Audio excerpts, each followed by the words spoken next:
saying that there's been a saying that really the United States and Bolivia don't have mutual interests that are substantial enough for the United States to take the kind of positions taken with respect to Venezuela, Colombia, and at least those countries.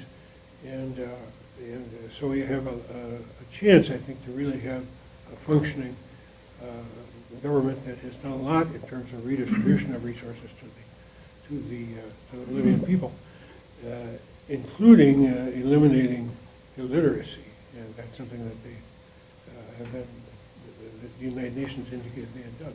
So I think you have a very positive, from our point of view, it's very positive. What we found was a very positive development, and one that's quite independent of U.S. influence. Of course, there's no ambassador there, no U.S. ambassadors, no USAID there, so there's much less influence there than you would find in many other Latin American countries. So I'd take any questions you have.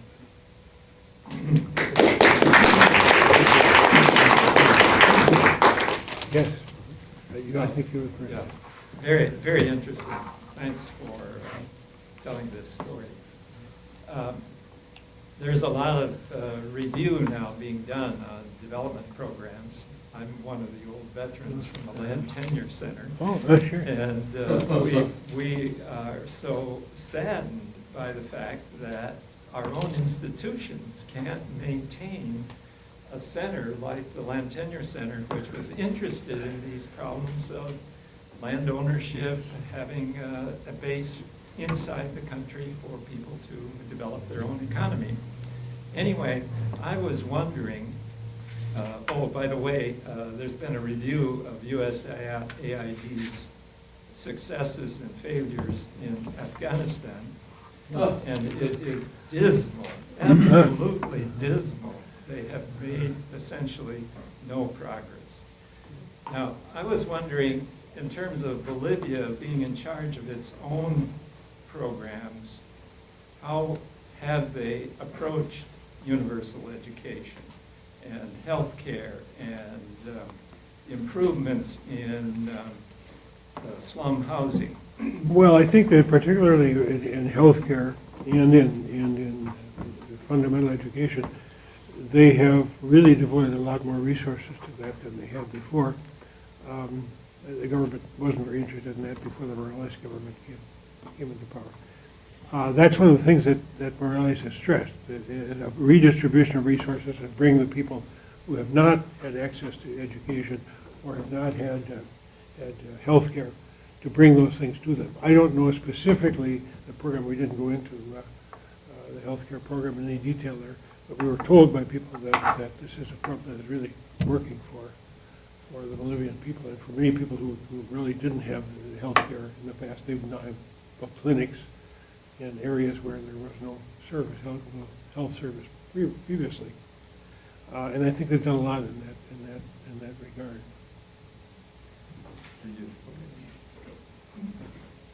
Yes. Yeah, there was something about term limitations 2 times, 3 times, and then the acronym of AID. The first thing of the term limitations. Can he be amended? Can he have 15 times 4 out 4 years, or what's the limitation? Well, the term is for 5 years. 5 years, and then again 5 years, and then how often? And then again 5 years. There are 3 terms basically. 3 times 5. But you see, the first time he was elected, it was under the old Constitution. Then they changed the Constitution, and this Constitution says you can only have 2 terms. And he had initially said, Morales had initially said he was not going to run this time because he had his 2 terms. He had 1 term under the old Constitution, essentially, and then the 2nd term was under the new Constitution. But he decided that he would run again, and as a 2nd term under this Constitution.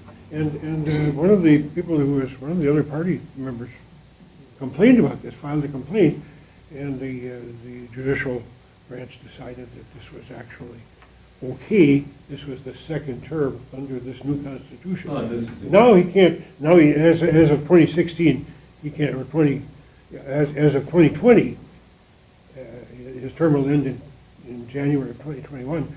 He can't run for the election. Okay, so it's one of the old term and 2 of the new term. That's right. Okay. Yeah. Okay, good. 1 under the old Constitution and 2 under the new one. Tell me That's again right. the acronym is AID.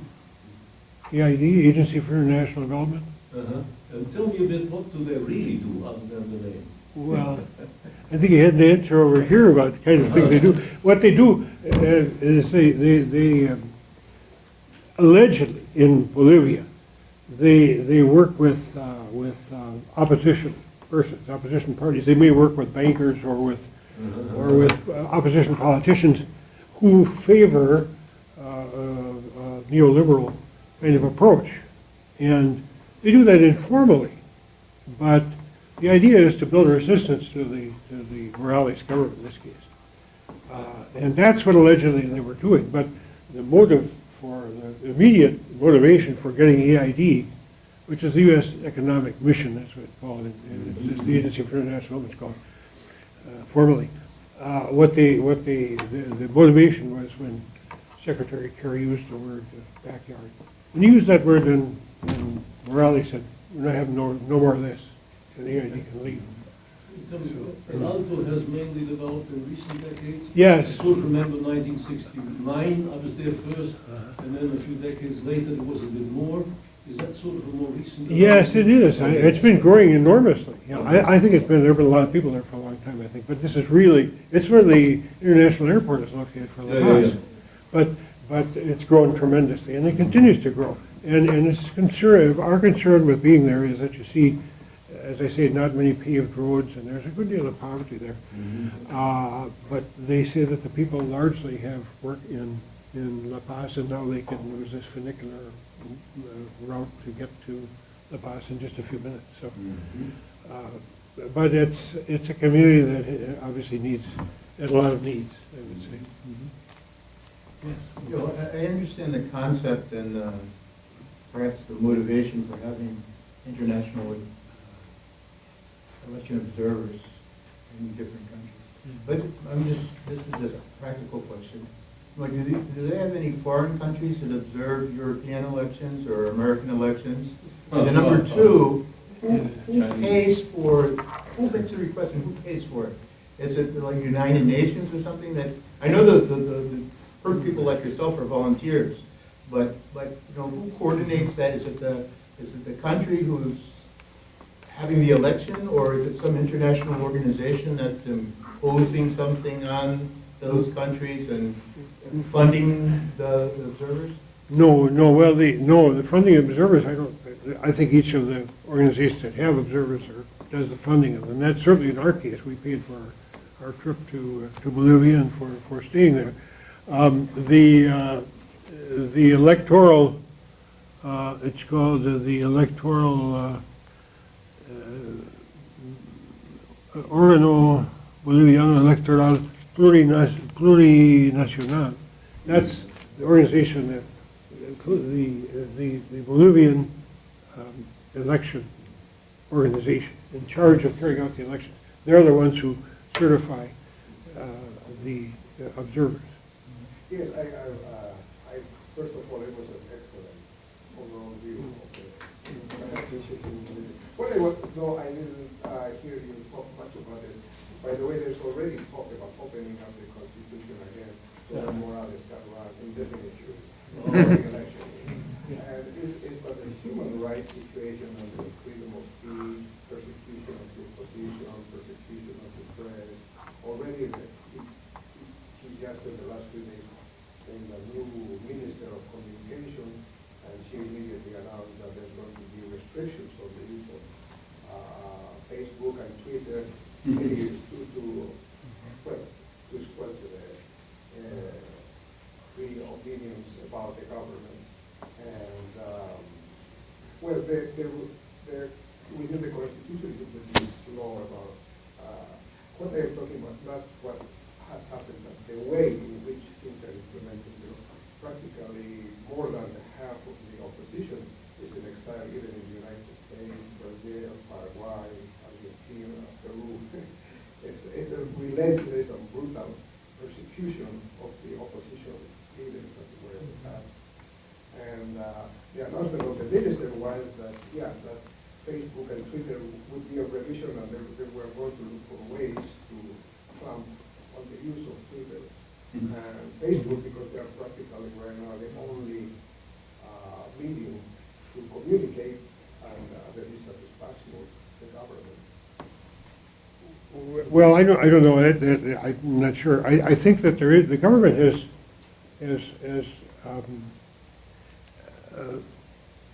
been very strongly against certain demonstrations. They've sent people out, they've sent military against people who are protesting. And one thing, they talk about the criminalization of social protest. That's one of the concerns there. Is it right, by the way, to also criticize or speak badly or criticize the leaders of the government? Yeah, well, we heard a good deal of criticism. I don't know, we were going to universities and to different types of funds and environmental organizations, that sort of thing. We heard a good deal of criticism, and I don't know, people seem to feel free in talking to us about it. Now, whether they would go out and say something in the public square and make that kind of critical analysis, I don't know, but they didn't have any problem talking with us about that. Well, what are the main criticisms of Morales? Well, one of the criticisms is that he's cracked down very hard on some of the groups that are protesting. For instance, the road they want to build through this forest reserve. There have been protests there. The government has dealt forcefully with those protests, and there are others that where the people have protested and the government has sent police or troops to. That's one of the things that people talk about. The principal concern is that and this is in the economic area, that the government has placed too much emphasis on mining and other extractive industries, and those are not going to be beneficial. They cause an immediate concern for the environment, and it's kind of a losing strategy because there are only so much minerals there. The price of many of these minerals are going down, the price of oil is going down, the price of other minerals, and so that's not going to be a productive resource for the future. There isn't enough thinking about what has to be done in the future. That's one of the principal criticisms that we heard. Yes? Can you talk a little bit more about mining? Because mining right now is a problem all over Latin America, especially Colombia and Peru, and I would say Bolivia. What is the position of the government right now about that? Well, the position of the government is really that they depend a good deal on the income that they get from mining. And I don't think there's any intent to end that dependency anytime soon. They would like to industrialize. They'd like to, as I was saying, the Morales, when he came into government, was talking about industrialization. In other words, using these natural resources to develop industry within the country. And I gave the case of the lithium fields, where they've been unable to carry that through successfully. They're still working on it. There's been some criticism of Evo Morales also for deciding to look at a nuclear plant in a seismically dangerous area I think near La Paz. And that's another example where something that you might have one think, well, we can get nuclear power from this plant. It's an expensive thing, and it's also in an area where it may be very dangerous. So there's concern about mining and the environment. There are lots of people who are very concerned about the effects of mining on the environment. On the other hand, the government is in a situation where to run its programs, and even these redistributive programs, which help with health care for those who don't have it, and education for those who haven't had access to education, even in those cases, the money has to come from somewhere, and that's what they basically are saying has been coming from largely these mining and oil resources. I'm Yes? curious, you were saying that the isolation from the neoliberal capitalist model that was promoted heavily by the U.S. Have there been any sort of sanctions, economically or otherwise, from the U.S. or supporting nations or supranational institutions? like the IMF that have hurt development, or? Well, I don't think Bolivia has basically independent of the IMF, as I understand. I don't think they owe anything to the IMF at this point. The World Bank, the same. And Morales has spoken out against these institutions. The Washington consensus that is controlled in Latin America and for many years, that's something that they oppose very much. I think that those programs really don't, it isn't that kind of dependency. That's one of the things they're trying to cut. The Inter-American Development Bank is another. If they don't take resources from these institutions, then those institutions don't have the control they normally exercise. And the U.S. government has always worked well with those institutions, which depend to a great degree on U.S. investment in those organizations, and it worked with those organizations to carry out its policy in Latin America. And that's something that is rejected, at least by the Morales government, by Correa in Ecuador, and by the Venezuelan government. Has there been any attempt during the Evo Morales years of soft coup d'etat or like these color revolutions or something as it happened? The attempt happened last year in Venezuela or in other countries? I don't think so. I don't know of that. I don't know. Maybe a great deal. I don't know Bolivian history a great deal of depth, but I don't know of any attempted coup against Morales since he's been. I mean, they're just kind of like to put a lot of people in demonstrations against the government. Yes, there are demonstrations against the government, and they've come from things like their concern with the environment. But there has been, as we pointed out, I think over here, a tendency to use force to end those demonstrations. At the same time as using rhetoric to say that the government really is a government that functions for the poor and underprivileged and disadvantaged, and particularly the Aymara and other indigenous, Quechua and other indigenous people. Yes. Thank you, Jack, for the overview. It's very illuminating. I wonder if you could talk a little bit more about Santa Cruz. Because not long ago, it seemed like Santa Cruz was the at the boiling point Yes. in terms of its relations Yes. with La Paz.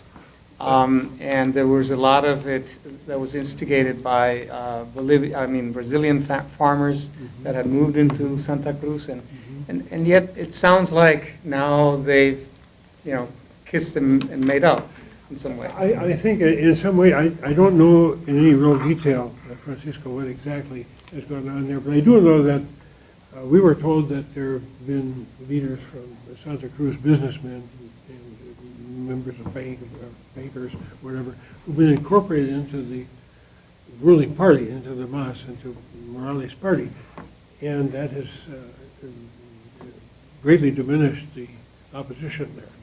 In fact, Morales carried Santa Cruz and the province department, and so there's been a kind of a movement towards assimilating these people in some of their interests. Do you know what the quid pro quo might be? I don't know specifically. No, I would imagine that there's some programs that have been advanced by the government that are beneficial to Santa Cruz. Maybe to give it more autonomy also? Yeah, there's a program for autonomy. There is a plan for greater autonomy, but we were told that that really hasn't gotten much off the drawing board so far. But yes, I think that's a part of it, that they have these several provinces pretty much more autonomous. And just how that's going to work out, I don't think it's clear yet how Santa Cruz is going to fit in with La Paz and the other Cochabamba and the other centers of Morales' power. Yes. Okay. Did you hear any concern or any thought about what is happening with the economy of Venezuela? And Yeah, very, very interesting. Thanks for telling this story. There's a lot of review now being done on development programs. I'm one of the old veterans from the Land Tenure Center. Oh, sure. And we are so saddened by the fact that our own institutions can't maintain a center like the Land Tenure Center, which was interested in these problems of land ownership, having a base inside the country for people to develop their own economy. Anyway, I was wondering, oh, by the way, there's been a review of USAID's successes and failures in Afghanistan, and it is dismal, absolutely dismal. They have made essentially no progress. Now, I was wondering, in terms of Bolivia being in charge of its own programs, how have they approached universal education? And that's something that they have been, that the United Nations indicated they had done. So I think you have a very positive, from our point of view, it's very positive. What we found was a very positive development, and one that's quite independent of U.S. influence. Of course, there's no ambassador there, no U.S. ambassadors, no USAID there, so there's much less influence there than you would find in many other Latin American countries. So I take any questions you have.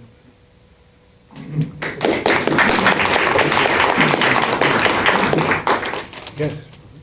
I think you. And healthcare and improvements in slum housing.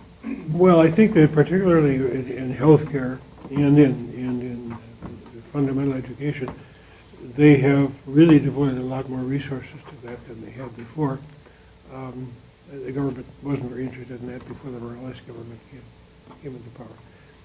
That's one of the things that Morales has stressed, that a redistribution of resources and bring the people who have not had access to education or have not had saying that there's been a saying that really the United States and Bolivia don't have mutual interests that are substantial enough for the United States to take the kind of positions taken with respect to Venezuela, Colombia, and at least those countries. And so we have a chance, I think, to really have a functioning government that has done a lot in terms of redistribution of resources to the Bolivian people, including eliminating illiteracy.